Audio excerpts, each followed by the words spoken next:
Ngayon,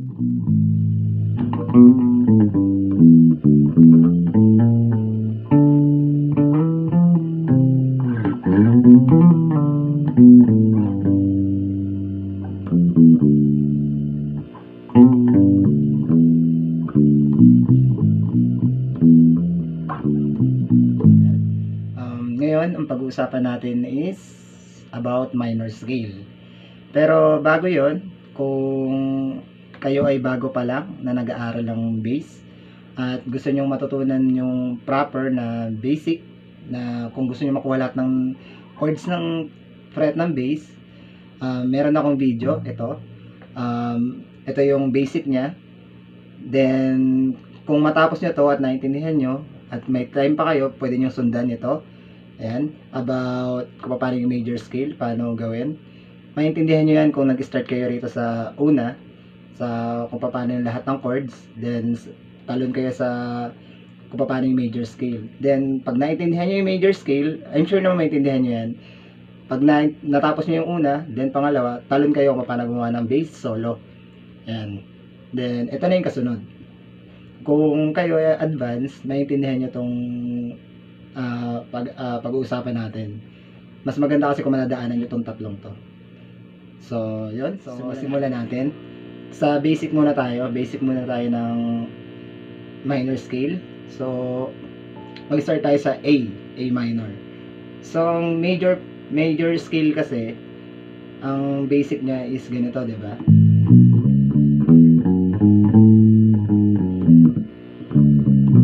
Yan yung major ng A. A. So, ang minor niya naman, ang positioning niya is ganito.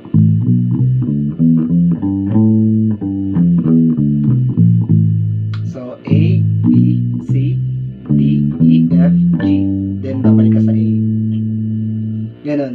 Pareho lang siya ng major scale na kung mag-start ka sa A, matatapos ka rin sa A. Parang A na low, then high na A. Ganon din sa minor scale. A na low, A na na high. Octave kasi yan. Ayan. So, yun yung pattern niya. Lagyan natin na number. 5, 7, 8. Then sa D.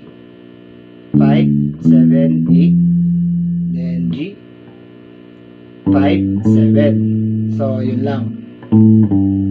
Bale, 7, 5, 8, 7, 5, 8, 7, 5. Yan.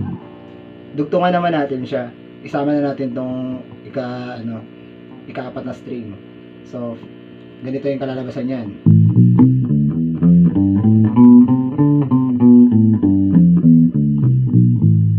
Yan.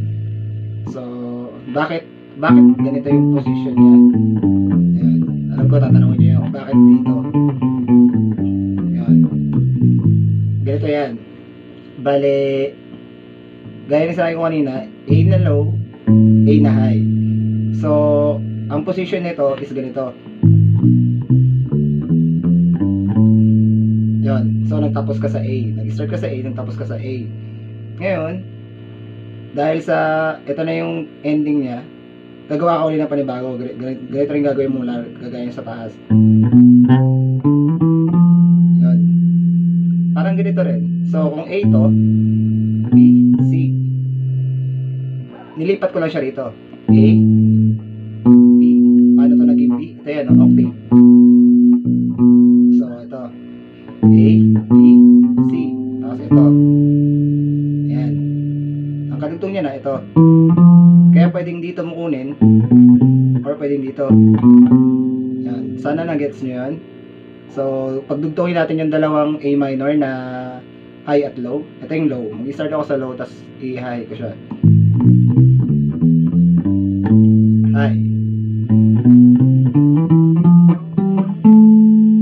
Ayan. So, balik natin.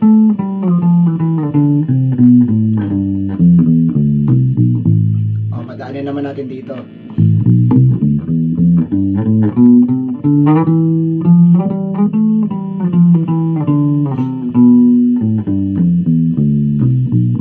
Ayan.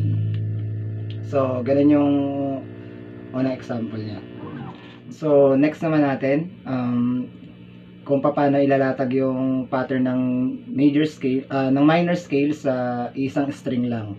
So, kanina, ano tayo ng A minor. Ito yon.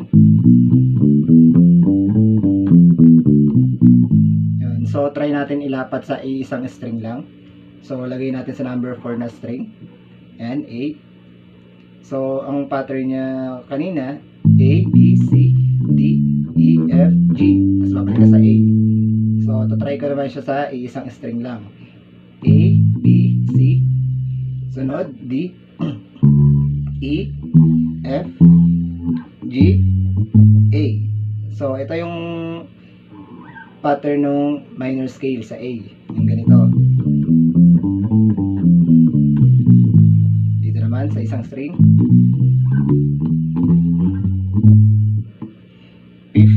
Bale 17, 15, 13, 12, 10, 8, 7, 5. Bale 5, 7, 8, 10, 12, 13, 15, 17. Yan. Hindi ata nakita.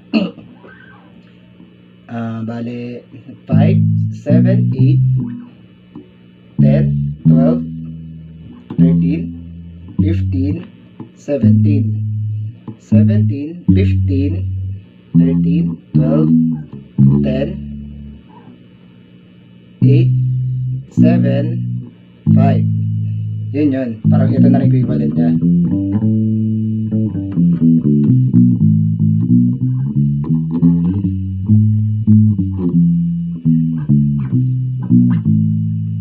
Padaanin naman natin dito sa A string. Sa A string naman.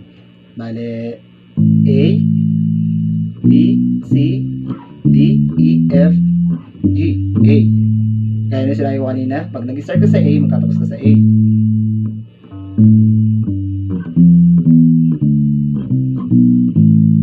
Okay. Sa this string naman tayo, this string. Bale,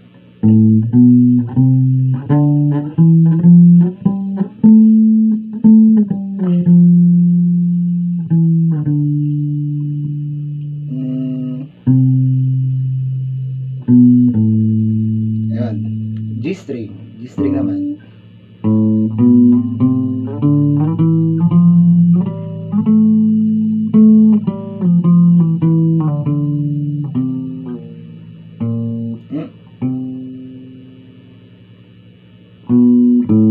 Ayan.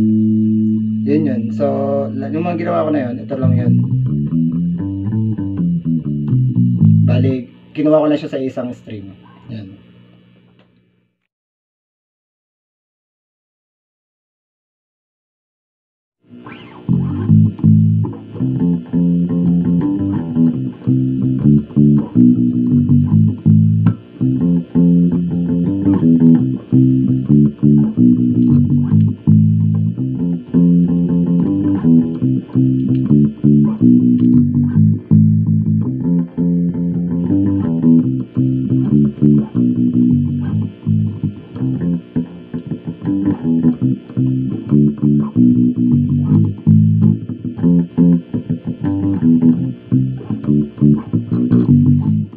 Yun. Kung mapapansin nyo rin sa intro nung kantang Hallelujah ni Bamboo, yung bassline na ginawa doon ni Sir Nathan Azarcon, bale, ginawa niya is ganito.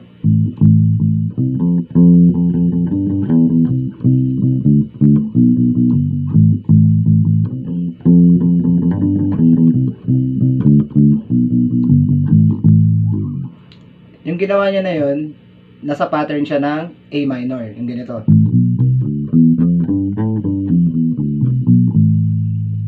Paano ko mapapatunayan? So, familiar nyo yung tunog, i-familiar nyo yung tunog. Ganito yun.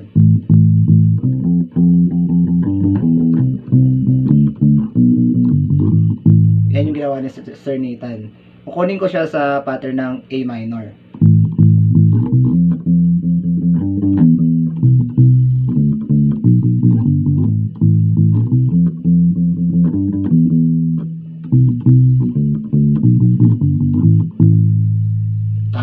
Tama ba yung tunog? Ganito yun.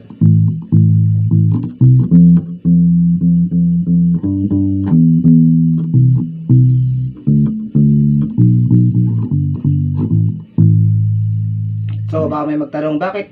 Akala ko ba dito lang? Bakit lumagpas ka rito? Ano pa rin yan? Part pa rin yan ng minor scale, ng A minor. Ito yun, no? Kung bakit may G.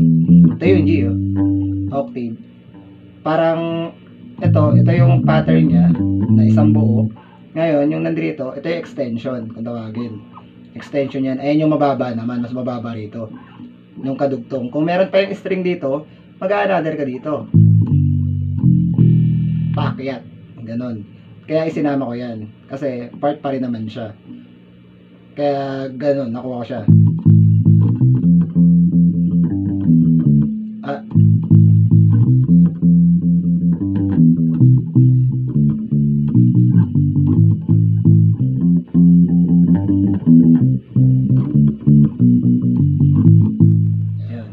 Thank you sa mga nakatapos ng video na to. I hope na may naintindihan kayo o natutunan kayo sa video to, sa mga sinabi ko.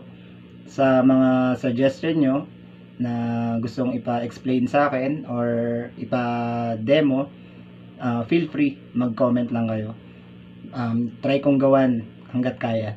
Limited lang din kasi yung alam ko eh. Bale, nag-aaral lang din ako kung paano.